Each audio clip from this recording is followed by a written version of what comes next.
नमस्कार. जय जिजाऊ जय शिवराय. मी पद्मावती धनंजय कोरेकर. आज मी एक सुखद असा अनुभव कथन करणार आहे. ते म्हणजे दिनांक 14/2/2025 रोजी आम्ही भोर जवळच्या सिंद या गावी काही कामानिमित्त गेलेलो होतो. आणि तिथे गेल्यानंतर शिवव्याख्याते दादासाहेब कोरेकर माजी प्राचार्य श्री वीर बाजीप्रभू विद्यालय सिंध तालुका भोर जिल्हा पुणे या ठिकाणी कार्यरत असताना 17 वर्षापूर्वी ते सेवानिवृत्त होऊन 17 वर्ष झाली आणि काही कामानिमित्त आम्ही त्या सिंध गावी तिथे गेलेलो होतो. अनुभव असा आहे की त्या ठिकाणी कामकाज करत असताना त्यांनी केलेला अनुभव मी प्रथम कथन करणार आहे. की ते त्या प्राचार्य पदावर असताना त्या गावातले एक सद्गृहस्थ कैलासवासी मोहिते आप्पा ते आपल्या जावायला घेऊन त्या हायस्कूलमध्ये आले होते.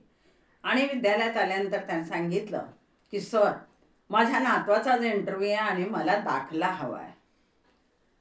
खरं म्हणजे त्यांना माहिती होतं असं का म्हटले ते. तो त्यांचा हक्क आहे आणि त्यांनी मागायलाही पाहिजे, घ्यायला मिळालाही पाहिजे. परंतु सरकारी कामं कशी असतात तर त्यावेळेस आपण जेव्हा त्यांना विनंती केली की मला तो आज हवा आहे म्हटल्यानंतर सरांनी त्यावेळेस त्यांचं काम अगदी तत्परतेनं हव्या त्या वेळा त्यांना करून दिलं.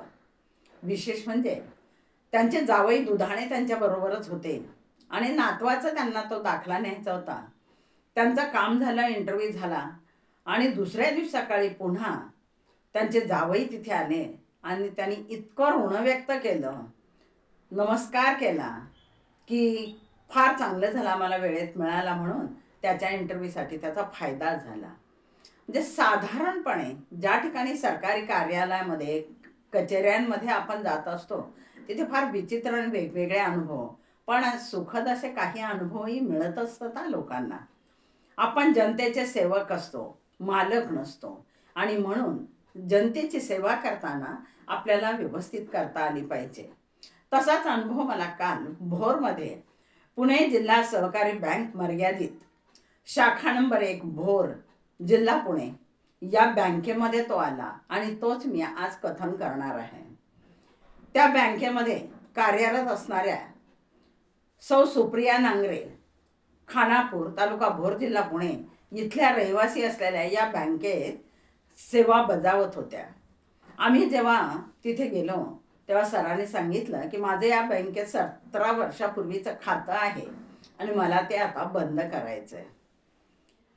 त्यांनी ताबडतोब सांगितलं, कुठले आढेवेढे न घेता, वेळ थांबा किंवा दुर्लक्ष करणं असं न करता त्यांनी ताबडतोब सांगितलं की सर आता तुमचं खातं तर बंद. त्यांनी कम्प्युटर उघडला, पाहिला आणि सांगितलं खातं आता बंद आहे.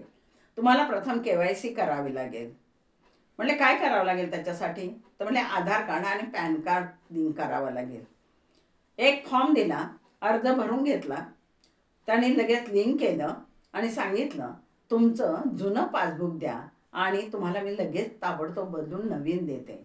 आणि तुमची जी रक्कम तर अल्पशी होती पण काम व्यवस्थित व्हावं, पूर्ण व्हावं. कारण पुन्हा आम्ही पुण्यावरून भोरला तेवढ्या रकमेसाठी जाऊ शकत नव्हतं आणि जाणं योग्यही वाटत नव्हतं.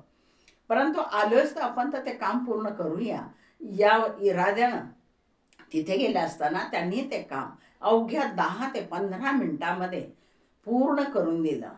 आणि इतकं व्यवस्थित त्यांचं ते बोलणं, कारण काम सरकारी कचेऱ्यांमधले जे सेवक असतात कामं करणारे, आम्हीही कामकाजात होतोच. अनुभव असे वेगवेगळे आणि विचित्र असतात.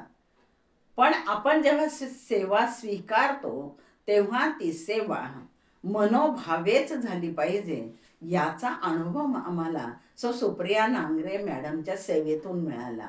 त्यांनी ते सर्व काम पूर्ण केलं, नवीन पासबुक दिलं आणि सांगितलं आता तुमची ही रक्कम आहे, तुमचं जिथे कुठे खातं असेल या बँकेचं तिथे जमा होईल. आणि अगदी 15 मिनिटात ते काम झाल्यानंतर मी मॅडमना त्यांचं नाव विचारलं आणि त्यांचे आभारही मानले. असा अनुभव येत नाही. तोच अनुभव मला नाहरा बँकेत फार विचित्र आला. का तिथे तर माझे व्याही श्री रमेश आप्पा थोरात हे माजी चेअरमन होते PDCCचे. पण आम्ही कुठे त्यांच्या नावाचाही उल्लेख केला नाही. सेवा आम्हाला त्या बँकेतल्या काही खात्यांमध्ये चांगली मिळाली असेल, पण नावरा बँकेत मात्र त्यावेळेला अगदी आत्ता जस्ट 7-8 महिन्यापूर्वी फार विचित्र असा अनुभव आला. खरं म्हणजे काल नांगरे मॅडमने दिलेली सेवा आणि त्या दिवशी आलेला अनुभव यात जमीन आसमानचं अंतर होतं. असं नसावं असा एक अनुभवही पुन्हा आम्हाला पटवून गेला. आणि मग या नावऱ्या शाखेतला जो अनुभव आला त्या अनुभवावरून वाटलं होतं की आपलं कामकाज आज काही पूर्ण होणार नाही. अनुभव तिथला चांगला नव्हता, आत्ताही होणार नाही.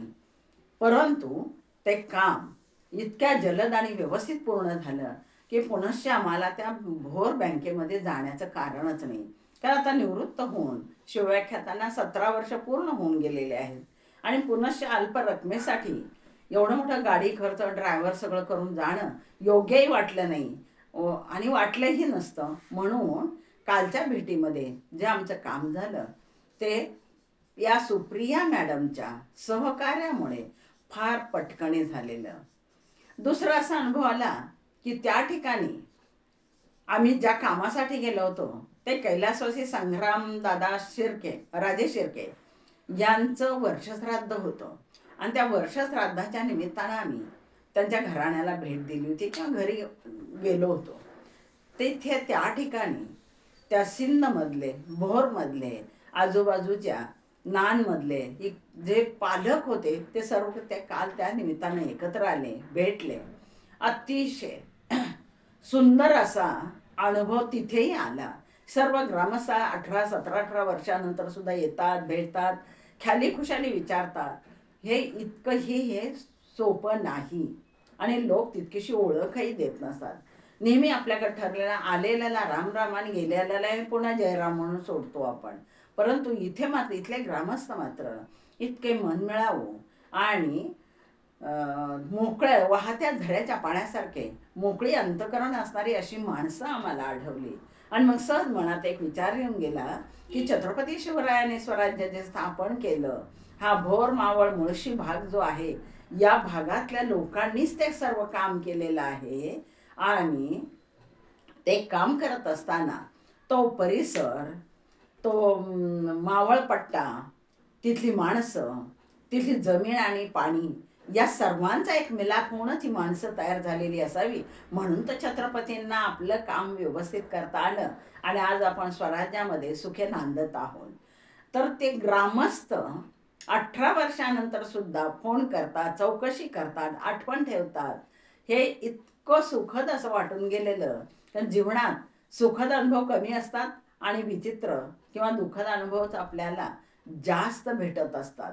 परंतु कालच्या या भेटीमध्ये मात्र विशेष करून खास सुप्रिया नांगरे मॅडमच्या त्या सेवेबद्दल मला त्यांचे आभार मानायचे पुनश्च. आणि अशीच सेवा जर आपण केली तर ही सेवा आपली परमेश्वरचरणी नक्कीच रुजू होत असते. हीच तर खरी सेवा आहे.